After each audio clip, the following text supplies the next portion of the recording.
भविष्य में भी मस्जिद ही रहेगी और किसी स्थान पर अगर मंदिर था तो वो भविष्य में मंदिर ही रहेगा। लेकिन जो यथास्थिति 15 अगस्त 1947 से पहले की थी वही रहेगी। एक ही अपवाद है और वो था अयोध्या में राम मंदिर और बाबरी मस्जिद।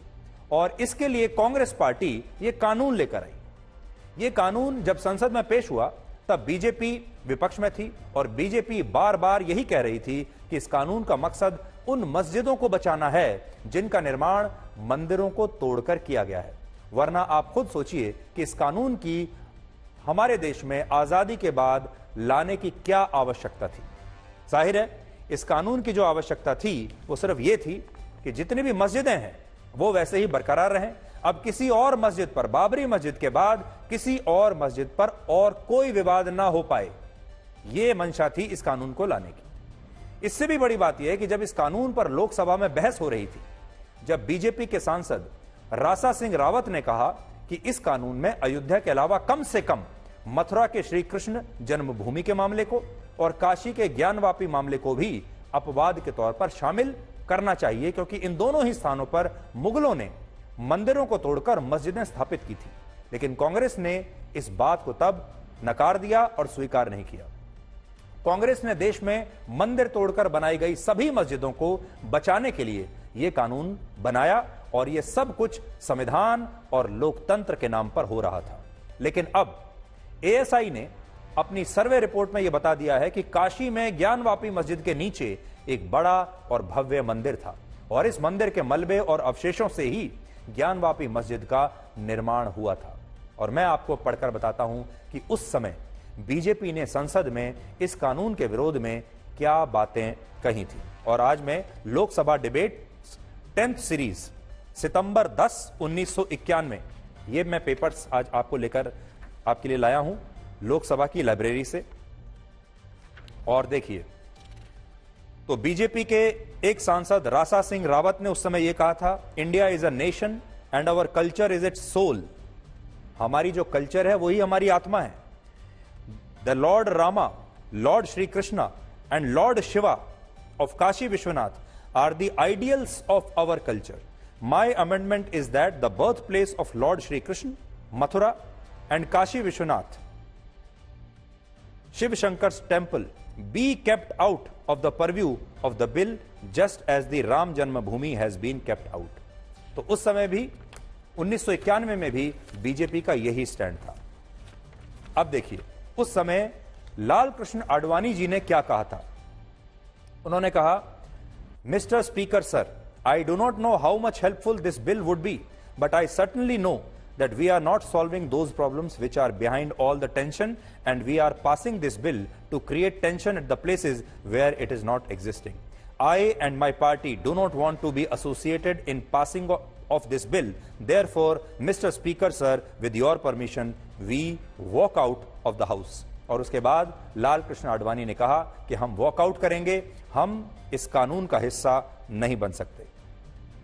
और तब कांग्रेस पार्टी की तरफ से श्री दिग्विजय सिंह, जो राजगढ़ से सांसद थे, उन्होंने कहा, sir this can not be allowed, it is highly objectionable, their conduct is highly objectionable, the chair must take note of this.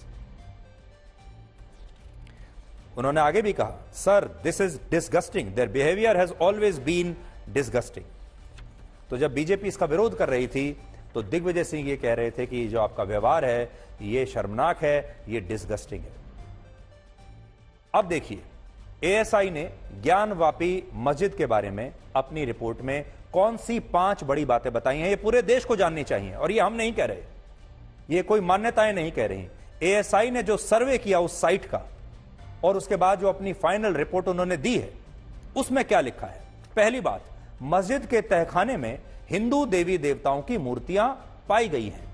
अब आप सोचिए, तहखाने में, मस्जिद के तहखाने में नीचे हिंदुओं की देवी देवताओं की मूर्तियां क्या कर रही थी। दूसरा, 17वीं सदी में मंदिर को तोड़कर यहां ज्ञानवापी मस्जिद का निर्माण हुआ और इस मस्जिद को बनाने के लिए प्राचीन मंदिर के ही खंभों का इस्तेमाल हुआ और इस दौरान खंभों पर अंकित नक्काशी को भी मिटाने की कोशिश की गई।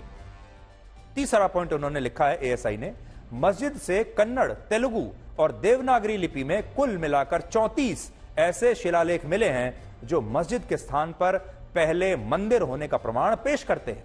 और इन शिलालेखों में जनार्दन, रुद्र, उमेश्वर और महामुक्ति मंडप जैसे शब्द लिखे हुए हैं। चौथा पॉइंट, ज्ञानवापी मस्जिद की पश्चिमी दीवार प्राचीन मंदिर का ही अवशेष है, जिसे मुगलों ने ध्वस्त न करके मस्जिद में ही सम्मिलित कर लिया था, मस्जिद में ही मिला लिया था।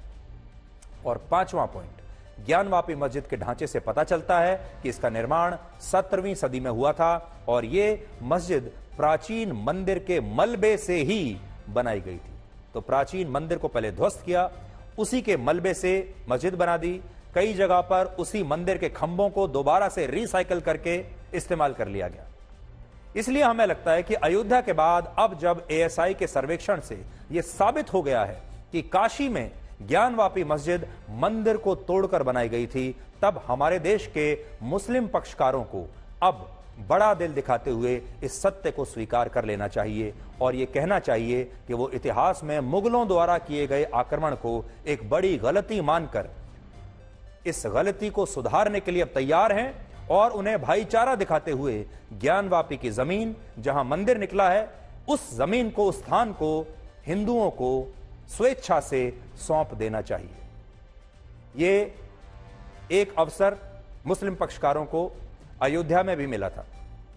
अगर अयोध्या में जब यह विवाद हुआ था राम मंदिर और बाबरी मस्जिद का, उस समय भी अगर मुस्लिम पक्षकार इस अवसर का फायदा उठाते और कहते क्योंकि ये हिंदुओं के भगवान श्री राम की जन्मभूमि है, उनका इससे विशेष लगाव है, हिंदुओं के लिए ये जीवन और मृत्यु का प्रश्न है, जबकि मुसलमानों के लिए ये सिर्फ एक मस्जिद थी और ऐसी मस्जिद जिसका वो इस्तेमाल भी नहीं करते थे, जहां वो नमाज भी नहीं अदा करते थे, जिसे उन्होंने खंडर की तरह छोड़ा हुआ था, उनके लिए ये एक सिर्फ प्रॉपर्टी थी, एक वो भी एक डिस्प्यूटेड प्रॉपर्टी। अगर मुस्लिम पक्षकार चाहते तो इस डिस्प्यूटेड प्रॉपर्टी को वो छोड़ सकते थे हिंदुओं के लिए।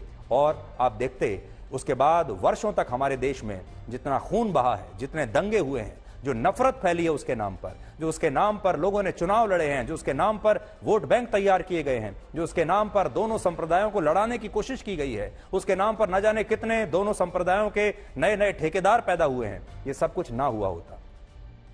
अब मुस्लिम पक्षकारों के पास ये दूसरा ऐसा अवसर आया है जिसे हम कहेंगे कि बहुत बड़ा मौका उन्हें मिला है, जब वो उस पुरानी गलती को जो उन्होंने अयोध्या में की थी उसे सुधार सकते हैं। और एएसआई के ये सबूत मिलने के बाद ये बात तो पक्की है कि जब अदालत में ये मामला चलेगा, अदालत भी वही फैसला सुनाएगी जो अयोध्या के मामले में अदालत ने सुनाया था, क्योंकि सबूत हैं सामने और सबूत झूठ नहीं बोलते। ऐसे में मुस्लिम पक्षकारों को यह चाहिए कि वो इस अवसर का फायदा उठाएं